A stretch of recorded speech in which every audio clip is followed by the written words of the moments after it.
दोस्तों बॉलीवुड और उनके एक्टर्स के बारे में हम सब जानते हैं, लेकिन ये 10 फैक्ट्स के बारे में आपको डेफिनेटली नहीं पता होगा। तो चलिए जानते हैं। Fact number 1। दोस्तों सुनील दत्त को तो हम सब जानते हैं। संजय दत्त के पिताजी सुनील दत्त अपने समय के सबसे बड़े एक्टर्स में से आते थे, लेकिन ऐसा हमेशा से नहीं था। सुनील दत्त एक समय पे रेडियो जॉकी का काम करते थे, जहाँ वो रेडियो में एंकरिंग का काम करते थे, और उस समय की सबसे बड़ी एक्ट्रेस थी नरगिस। और नरगिस के इंटरव्यू लेने के लिए एक दिन सुनील दत्त को कहा गया, लेकिन सुनील दत्त नरगिस को देख के इतना नर्वस हो गए थे कि वो उनकी इंटरव्यू ही नहीं ले पाए। लेकिन आप देखिए कि डेस्टिनी कैसी होती है। जैसे ही सुनील दत्त सबसे बड़े एक्टर्स बने, उन्होंने नरगिस से ही शादी कर ली।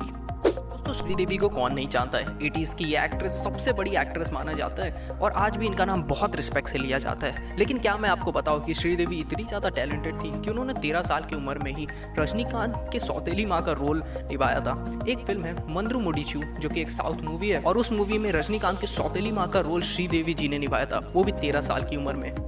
मुगले आजम मूवी अभी तक की बॉलीवुड की कल्ट क्लासिक मूवीज में आती है, और हो भी क्यों ना, क्योंकि ये इतनी हिट ही हुई थी। लेकिन आपको पता है कि मुगले आजम मूवी को बनाने में 18 साल लगे थे। बस इतना ही नहीं, इस मूवी को इतना समय इसलिए लगा था क्योंकि इसके हर एक सीन को 3 बार शूट किया गया था।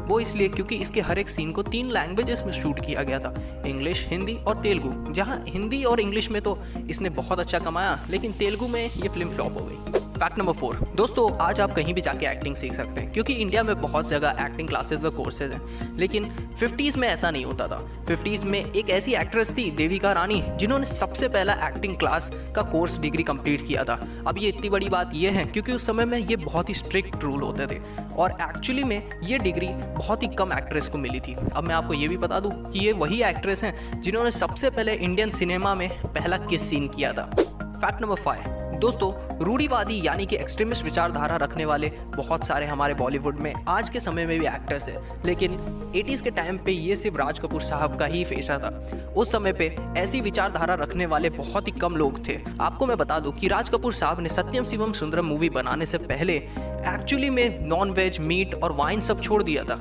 वो इसलिए क्योंकि उनका धर्म पे बहुत विश्वास था, और वो मान रहे थे कि इस मूवी का नाम भगवान के नाम पे, तो इससे कोई गलत चीज़ें नहीं अटैच होनी चाहिए। नंबर 6। दोस्तों क्या आप मान सकते हैं कि आज के समय में एक्टर्स को जो भगवान जैसा मानते हैं, एक समय पर उन्हें टेलर से भी नीचे माना जाता था। ऐसा एक बार हुआ था। हम सब सबसे बड़े म्यूजिक कंपोजर नौशाद जहां साहब के बारे में तो जानते ही हैं, लेकिन उनसे जुड़ा हुआ एक फैक्ट बताता हूँ। जब उनकी शादी हो रही थी तो उन्होंने बरसात गाना गाया था, जो कि उस समय बहुत ज़्यादा फेमस हुआ था। लेकिन उनके पिताजी ने लड़की वालों से कहा कि मेरा बेटा टेलर है, क्योंकि उस समय गाना गाने वाले एक्टर्स और फिल्म बनाने वाले लोगों को बहुत छोटा माना जाता था। इतना छोटा कि टेलर की भी उनसे ज़्यादा इज्जत होती थी। और आप ये जान के हैरान हो जाएंगे कि उनके शादी में ही बरसात गाना बज रहा था, लेकिन किसी को इसका आइडिया भी नहीं था। Fact number 7। दोस्तों देवानंद जी अपने समय के सबसे बेस्ट एक्टर्स में आते थे, और इसका कारण ऐसे ही नहीं था क्योंकि देवानंद जी को हर साल लगातार बेस्ट एक्टर्स का अवार्ड भी मिलता था, और उनकी मूवीज़ भी हिट होती थी।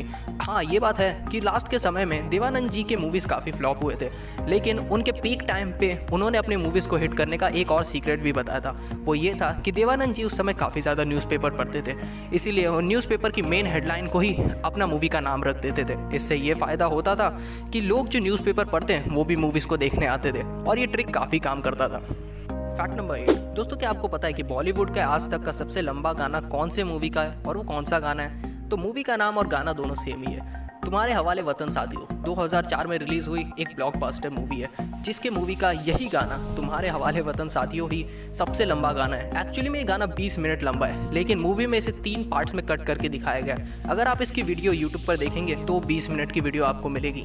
Fact number 9। दोस्तों 1967 में जॉय मुखर्जी की शागिर्द मूवी आई थी, जिसमें एक गाना था दुनिया है पागल या मैं दीवाना।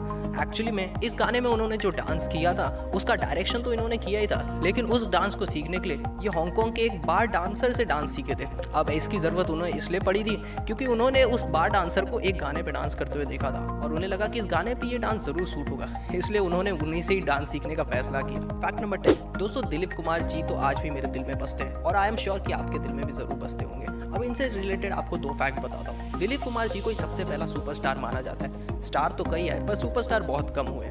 साथ में 1962 में दिलीप कुमार जी को सबसे पहली फॉरेन मूवी भी ऑफर हुई थी, जो कि बॉलीवुड में ही एक्चुअली में सबसे पहली फॉरेन मूवी ऑफर हुई थी। उस मूवी का नाम था लॉरेंस ऑफ अरेबिया, लेकिन दिलीप कुमार जी ने पता नहीं क्यों उसे रिजेक्ट किया, जबकि ये बॉलीवुड की सबसे पहली फॉरेन मूवी ही नहीं थी। ये बॉलीवुड के सबसे बड़े एक्टर को फॉरेन की तरफ से आई हुई से पहली मूवी थी, और एक्चुअली में ये मूवी आगे जाके काफ़ी बड़ी हिट हुई। अब इसका रीज़न दिलीप कुमार जी ने अपने इंटरव्यू में कभी नहीं बताया, लेकिन ये बात तो श्योर है कि बॉलीवुड को इससे नुकसान ज़रूर हुआ था।